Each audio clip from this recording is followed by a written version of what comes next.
चौहान साहब, पूर्व मुख्यमंत्री नेता विपक्ष जयराम ठाकुर लगातार सरकार पर निशाना साध रहे हैं और जिस तरह से नीति आयोग की बैठक हुई है उसमें सीएम साहब नहीं गए, उसको लेकर लगातार वो आक्रामक हैं और कह रहे हैं कि हिमाचल के विकास पर इससे फर्क पड़ेगा, ऐसा नहीं करना चाहिए था सीएम को। देखिए, इसके पीछे कारण क्या थे।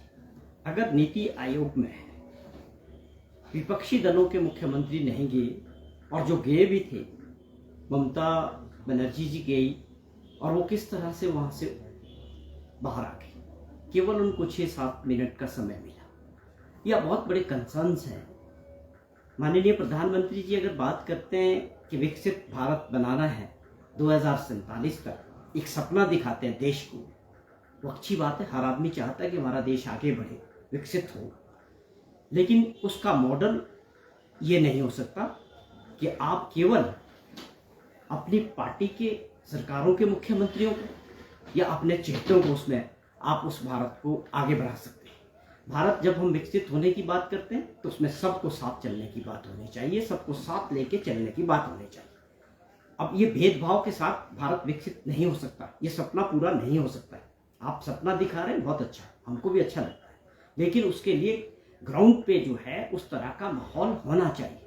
आपको सभी को साथ लेके चलना था। हर राज्यों के मुख्यमंत्री की, किसी भी दल का हो सकता है, उनकी क्या परिस्थितियां, क्या वो 7 मिनट के अंदर अपनी सारी बात नीति आयोग की मीटिंग में माननीय प्रधानमंत्री जी के सामने रखना, इज इट पॉसिबल? 7 मिनट में कोई मुख्यमंत्री अपने राज्य की बात रख सकता है? ये व्यवहारिक नहीं है। और बहुत सारे मुद्दे हैं कि आपने बजट पेश कर दिया, देश का बजट आ गया और उसके बाद आप नीति आयोग में लोगों को बुला रहे हैं। उस बजट में आपने जो भेदभाव किया, उस बजट पूरी तरह से दिखता है कि किस प्रकार से आपने अपने मित्रों के लिए, बिहार के लिए और आंध्र प्रदेश के लिए दरवाजे खोले। हमें किसी का विरोध नहीं है, किसी भी राज्य का कोई विरोध नहीं, लेकिन हमने अपने राज्यों के हकों की बात रखने का पूरा अधिकार किसी भी मुख्यमंत्री को होना चाहिए कि बजट में उनके राज्यों के लिए किस प्रकार का बजट है और किस प्रकार हमारे प्रदेश की जो समस्या थी। मैं हिमाचल प्रदेश के संदर्भ में बात करूं तो आप समझते हैं जो आपदा के दौरान हमारा जो नुकसान हुआ था तकरीबन 10,000 करोड़ का, वो एक बहुत बड़ा मुद्दा था कि हमको स्पेशल एक पैकेज राहत मिलने करती है, तो ये हमारा अधिकार बनता है फेडरल सिस्टम में, तो उसमें हमारा हक मिलना चाहिए। आप कोई एहसान थोड़ी करते हो राज्यों के हक देके, किसी भी राज्य का वो हक है।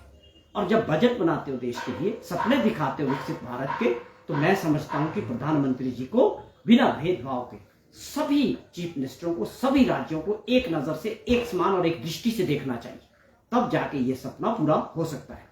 जहां तक आपने जिक्र किया कि पूर्व मुख्यमंत्री ठाकुर जयराम जी का, मैं समझता हूं उनको इस बात को समझने में अभी समय लगेगा कि हम किस बात की बात कर रहे हैं। केवल विरोध करने से विपक्ष का काम नहीं हो जाता है।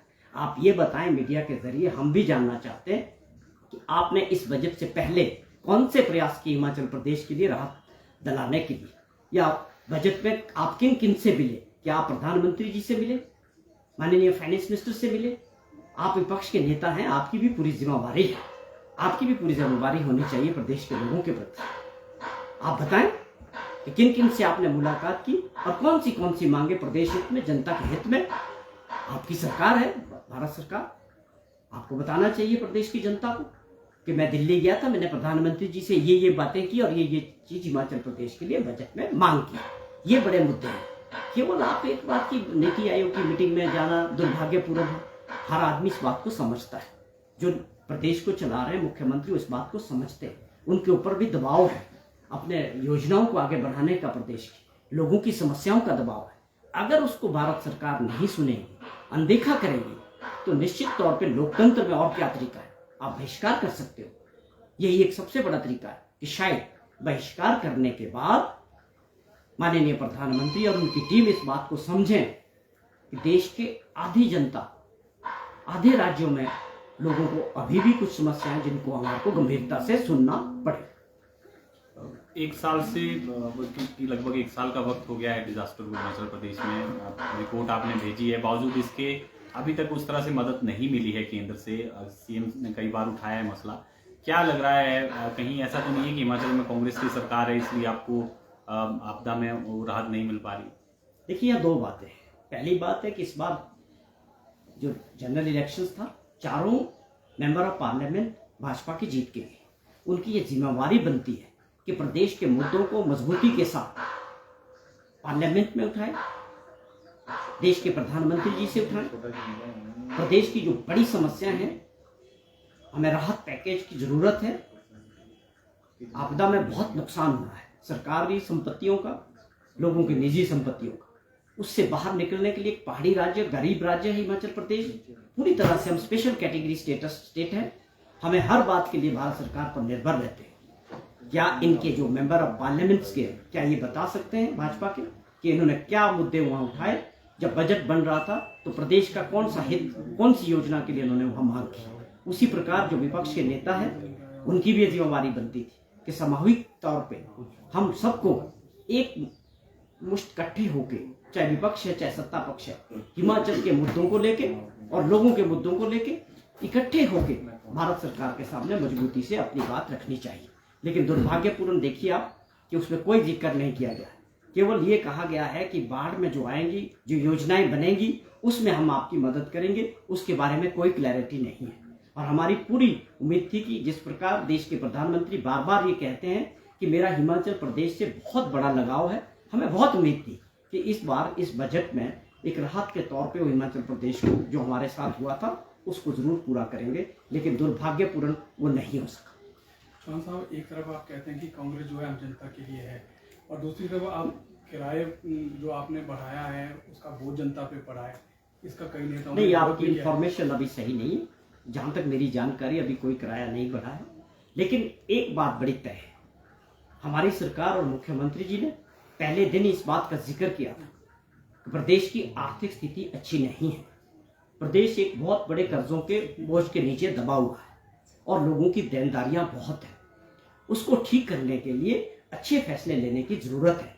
एक प्रदेश को सही दिशा पे डालने की जरूरत है, जो पिछली सरकार नहीं कर सकी। 5 साल जो उनका मॉडल था, कर्जे लेके प्रदेश को चलाने का जो काम किया गया, उससे वो स्थिति और बिगड़ी है।